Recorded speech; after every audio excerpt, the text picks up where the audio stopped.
Hello दोस्तों, this is Sohail Hussain और उम्मीद है आप लोगों को क्रिप्टो की दुनिया में मज़ा आ रहा होगा और उसी मज़े को बेकरार होता है, उसी मज़े को बरकरार रखने के लिए मैं आपके लिए लाया हूँ एक नई वीडियो और एक स्ट्रैटेजी वीडियो है। जैसे कि हर सैटरडे को हम लेकर आते हैं आप लोगों के लिए, और छोटी सी स्ट्रैटेजी है और आप लोगों को बहुत ही कम इंडिकेटर्स के साथ ये स्ट्रैटेजी को अप्लाई करना है, प्रैक्टिस करना है और रिजल्ट मुझे बताना है। और ये WZIRX आप ट्रेडिंग व्यू पे भी यूज़ कर सकते हैं, WZIRX पे भी यूज़ कर सकते हैं, किसी भी एक्सचेंज पे यूज़ कर सकते हैं।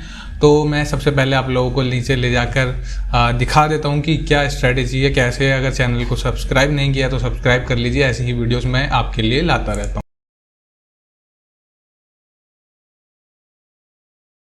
तो आप देख सकते हैं स्क्रीन पर मैं आपको इंडिकेटर सीधा लगाकर ही दिखाता हूँ। आपको दो इंडिकेटर चाहिए होंगे। सबसे पहला एक EMA चाहिए होगा 50 का और दूसरा EMA चाहिए होगा 20 का। बस ये दो इंडिकेटर्स हमारे काम के हैं, काफ़ी काम आ जाएंगे।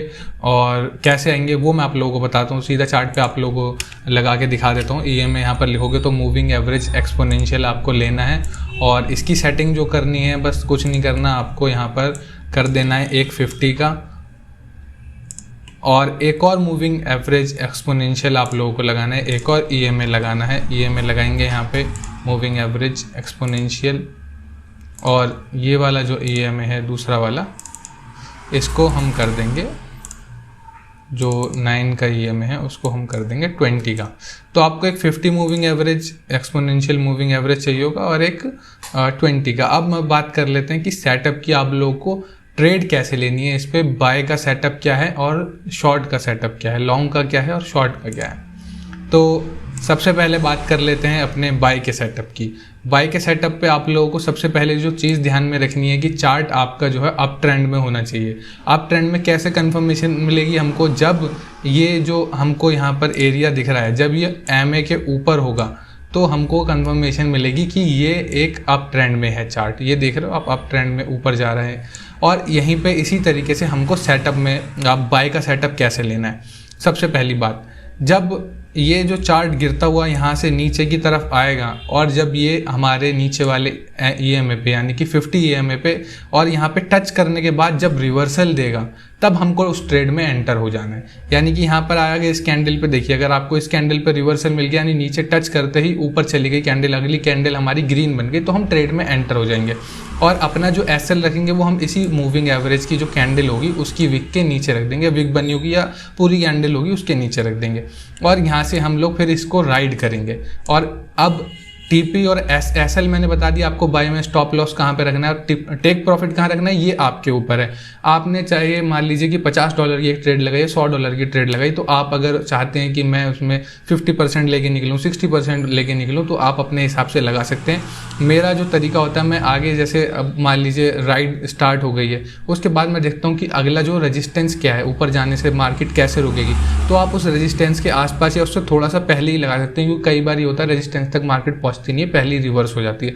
तो वहां पे आप लोगों को प्रॉफिट बुक कर देना है या पार्शियली प्रॉफिट बुक करके उसको आगे तक राइड कर सकते हैं। ये होगा बाय का सेटअप ऐसे होगा। और यहाँ पर SL मैंने बता दिया आप लोगों को, TP मैंने बता दिया किस तरीके से लगाना है। ये बाय का सेटअप हो गया कंप्लीट। अब हम बात करते हैं कि हमें अगर शॉर्ट करना है, जो लोग बाइनेंस पे या किसी भी एक्सचेंज और एक्सचेंज पे ट्रेड करेंगे जहाँ पर शॉर्ट की यानी फ्यूचर्स में आप लोग ट्रेड लेंगे, तब आप लोगों को क्या करना है, तो शॉर्ट का किस तरीके से सेटअप आना है वो मैं आप लोग को बता देता हूँ। तो शॉर्ट का जो सेटअप बनेगा, सबसे पहले तो आप ये देख लीजिए, आपको कंफर्मेशन क्या लेनी है कि ट्रेंड जो है नीचे होना चाहिए, यानी कि जो हमारा 50 मूविंग एवरेज है और जो 20 मूविंग एवरेज है, 50 ऊपर होना चाहिए, 20 नीचे होना चाहिए। और यहाँ पर आप एक क्लासिक एग्जांपल दिखाता हूँ। यहाँ पर देखिए आप लोगों ने किस तरीके से यहाँ पे क्रॉस ओवर हुआ, यहाँ पे मार्केट नीचे आ गई। इससे आप लोगों को पता लग जाएगा कि यहाँ पर अभी मार्केट नीचे आएगी। जब यहाँ से क्रॉस ओवर करा, ये कैंडल बनी है। अब यहाँ पर क्रॉस ओवर जब हुआ है, तो अब उसके बाद जो कैंडल, अगली कैंडल हमारी ऊपर गई है, वो ये कैंडल है। अब यहाँ पर आपने देखा जैसे ही इसने इसको टच करा, वहाँ पर होल्ड नहीं कर पाया मार्केट, यानी 50 EMA से होल्ड नहीं कर पाया, दोबारा मार्केट नीचे आ गई और आपने देखा कि मार्केट उसके ऊपर नहीं गई। और कंफर्मेशन हमें कब मिली, कंफर्मेशन अब हमें ऐसे मिली कि जब ये कैंडल एक और रेड बन गई, यानी कि यहाँ से नीचे आने के बाद ये कैंडल रेड बन गई, तो यहाँ पर हम ट्रेड एंटर करेंगे। अब आपको यहाँ पर कंफर्मेशन का वेट जरूर करना है, क्योंकि हो सकता है ये वाली कैंडल बनने के बाद दोबारा मार्केट ऊपर चली जाए, बट हमने देखा नहीं, वो मार्केट ऊपर नहीं गई और यहाँ पर विग ही बन पाई है, खाली यहाँ पर टच ही नहीं करी, कैंडल क्लोजिंग ही नीचे आके हुई है। उसके बाद हमने देखा कि मार्केट और नीचे आ गई यहाँ पर, तो अब इसमें जब हमें कंफर्मेशन मिल जाएगी तब हम सेल की ट्रेड में शॉर्ट में एंटर होंगे। तो आपकी एंट्री यहाँ कहीं होगी, उसके बाद सिर्फ आपको बस यहाँ से प्रॉफिट तक का अपना राइड करना है। और अगर आप लोगों को लंबे टाइम फ्रेम तक करना है तो आपको ये कह सकते हैं, जैसे मान लीजिए आपने यहाँ पर ट्रेड लगाई, मार्केट नीचे आ गई, तो आप अपना जो एसएल लगाएंगे, या तो यह जो लास्ट वीक बनी है 50 EMA की, उसके आप ऊपर लगा सकते हैं। और अगर वो भी नहीं करना चाहते तो मार्केट नीचे आने के बाद आप लोग उस पर TSL लगा सकते हैं, यानी इससे थोड़ा सा ऊपर नीचे यहीं पे जहाँ पे ट्रेड ओपन है, उससे ये होगा कि आपका लॉस बच जाएगा। अगर मार्केट हो सकता है कि नीचे जाने के बाद आपको धोखा दे दे, वो फेक ब्रेकआउट हो जाए और नीचे आने के बाद मार्केट दोबारा ऊपर आ जाए, यानी कि आपका एसएल हिट हो जाए, तो उस केस में अगर आपका एसएल भी हिट हुआ तो आप लोगों को नुकसान इतना नहीं होगा, आपकी ट्रेड ब्रेक इवन पे क्लोज हो जाएगी। और यहाँ पर अदरवाइज अगर आपको नहीं करना है तो मैं ये कहूँगा कि आपको नीचे तक वेट कीजिए। और आपको जब अगर इस केस में, इस ट्रेड में अगर मैंने ली होती तो मैं यहाँ पर आके, क्योंकि यहाँ मुझे पता है नीचे जो है रेजिस्टेंस है यहाँ पर एक, उसको मार्केट को नीचे जाने से रोकेगा, सपोर्ट है यहाँ पर, तो मैं या तो सपोर्ट या रेजिस्टेंस देख के वहाँ पर अपनी ट्रेड क्लोज कर दूंगा। यानी कि अगर सेल की ट्रेड ले रहे हैं तो उस केस में रेजिस्टेंस हुआ, यानी कि नीचे जाने से हमको रोकेगा, तो इस वाले रेजिस्टेंस के आसपास जैसी मार्केट आएगी मैं ट्रेड से एग्जिट हो जाऊंगा या पार्शियली प्रॉफिट बुक कर लूँगा, और मुझे उम्मीद है कि ट्रेड आगे जाने वाली है। तो ये हो गया सेल का सेटअप कि बाय ट्रेड कहाँ लगानी है, सेल ट्रेड कहाँ लगानी है, TPSL की बात हो गई। अब अगर आप लोगों के सवाल होंगे टाइम फ्रेम को लेके, तो टाइम फ्रेम को लेके कम से कम 30 मिनट 15 मिनट का टाइम फ्रेम रखिए।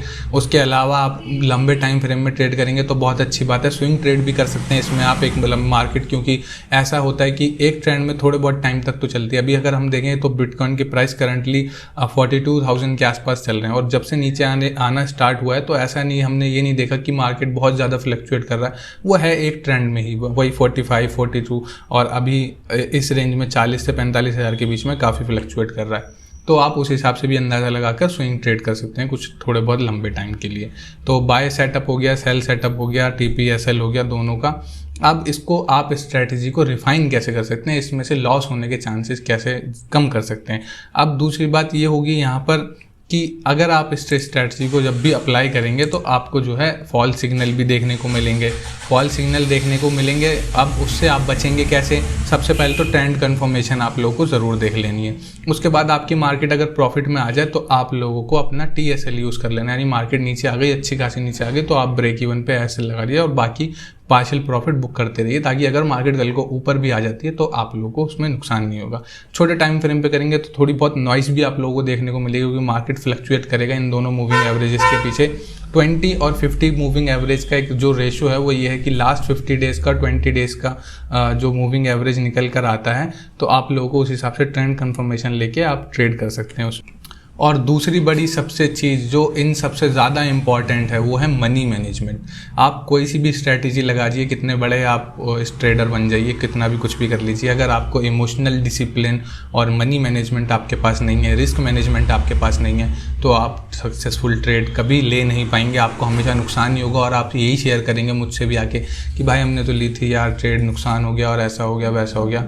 मनी मैनेजमेंट का मतलब मैं जो बात कर रहा हूँ वो आपके रिस्क टू रिवॉर्ड रेशो की बात कर रहा हूँ, वो आप लोगों को कितना एसएल लेना है उसकी बात कर रहा हूँ। अगर $5 का एसएल लेने के लिए तैयार हैं तो आप कम से कम उस पर 10 या 15 या $20 का टीपी लेने की हिम्मत रखिए, वहाँ तक मार्केट को होल्ड कीजिए या पार्शियली प्रॉफिट बुक कीजिए, और आप मार्केट में अगर प्रॉफिट में आ जाते हैं तो आप अपना एसएल यूज़ कीजिए। तो मनी मैनेजमेंट अगर यूज़ करेंगे आप, अगर 1:2 से भी करेंगे, मैं अपनी कई वीडियोज़ में ये कैलकुलेशन करके दिखा चुका हूँ, और अगर आज आप सामने हो तो मैं फिर भी दिखा देता हूँ जिन लोगों ने अगर पुरानी वीडियोस मेरी मिस करी होंगी। आप मान लीजिए आपको $1 का पर ट्रेड पे लॉस ले रहे हैं और आप $2 का पर ट्रेड पे टीपी ले रहे हैं, तो इस जो स्ट्रैटेजी मैंने बताई है 60-70% के आसपास इसका रिजल्ट है। अगर आपको इसको 50 भी पकड़ के चलोगे तो आपने अगर 100 ट्रेड लिए हैं टोटल, 1 महीने में 2 महीने में जितने भी टाइम में, अगर 1 महीने में आपने 100 ट्रेड लिए हैं तो आपको सारे 100 के 100 एसएल होते हैं मान लीजिए। तो आपको $1 का एसएल ले रहे हैं तो 100 एसएल हो गया, तो आपको $100 का एसएल हुआ।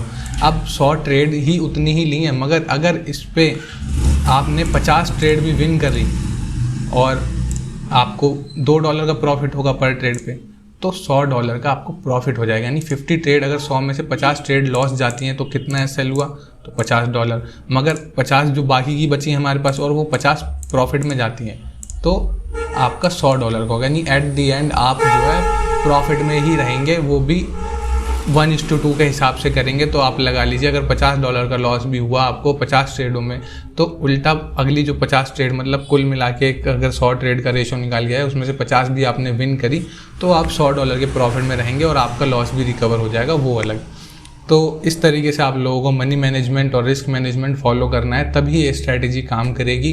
अगर नॉइस आती है, इसमें बहुत ज़्यादा फ्लक्चुएशन होती है मार्केट में, और आप इसके हिसाब से इथेरियम पे भी अच्छा वर्क करती है, कार्डानो पे भी वर्क करती है, सोलाना पे भी वर्क करती है, किसी भी ट्रेडिंग पेयर पे ये वर्क करती है। आप लोग थोड़ा सा प्रैक्टिस कीजिए, पुरानी मार्केट को एनालाइज कीजिए कि किस चार्ट पे ये अच्छे से काम करती है। मैंने बिटकॉइन पे एनालाइज किया हुआ है, इथेरियम पे एनालाइज किया हुआ है, इन दोनों पेयर्स पे ठीक काम करती है। थोड़ी बहुत वॉलेटाइल रहती है ज़्यादा मार्केट, तो आप कोई मतलब जो वॉलेटाइल कम हो पेयर उस पर भी बात कर सकते हैं, आप उसके भी रिसर्च कर अपनी देख सकते हैं। और आई होप कि मैंने इस वीडियो में सब कुछ आप लोगों को बता दिया होगा जो इस स्ट्रैटेजी से रिलेटेड है, और भी कुछ एडवांस इन्फॉर्मेशन अगर दे दी होगी मैंने तो लाइक कर देना। यहाँ तक आ गए हो यार तो शर्माओ मत, लाइक बटन दबा दीजिए और चैनल को सब्सक्राइब कर लीजिए अगर आप लोगों ने सब्सक्राइब नहीं करा है अभी तक। और ये सिर्फ स्ट्रैटेजी की बात नहीं है, अगर मेरे चैनल पे आप लंबे टाइम से जुड़े हैं तो यहाँ पर मैं सब कुछ कवर करता हूँ जिससे आप लोग पैसे बना सकें, चाहे वो आईडीओज़ हो, चाहे वो ऑल्ट कॉइन हो, चाहे वो BTC की कोई इंपॉर्टेंट न्यूज़ हो, चाहे वो लिस्टिंग की न्यूज़ हो किसी कॉइन की, चाहे वो बाइनेंस पे कोई कॉइन लिस्ट हो रहा हो, सब कुछ आप लोगों को यहीं कवर करके देता हूँ मैं। तो इस चैनल पर बने रहिए, A to Z सब कुछ मिलता है, यहाँ तक कि न्यूज़ भी देने की कोशिश करता हूँ मैं, और अकेला ही करता हूँ। तो मेरे एफर्ट्स को अगर आप लोगों को अप्रिशिएट करना है तो नीचे लाइक बटन दबा सकते हैं, कमेंट कर सकते हैं, अच्छा सा अपने दोस्तों के साथ शेयर कर सकते हैं वीडियो को। और टेलीग्राम और ट्विटर पे ज़रूर फॉलो कर लेना, स्पेशली टेलीग्राम पे गिव अवेज की प्लानिंग कर रहा हूँ मैं। जो नए नए लोग आने वाले हैं क्रिप्टो के अंदर, उनके पास फंड नहीं है तो उनको मैं गिव अवे भी करूँगा। और मैं मिलूँगा आपसे अगली वीडियो में, तब तक के लिए गुड बाय। और बस यही है, वीडियो को ऐसी प्यार देते रहिए, मैं मिलूँगा अगली वीडियो में।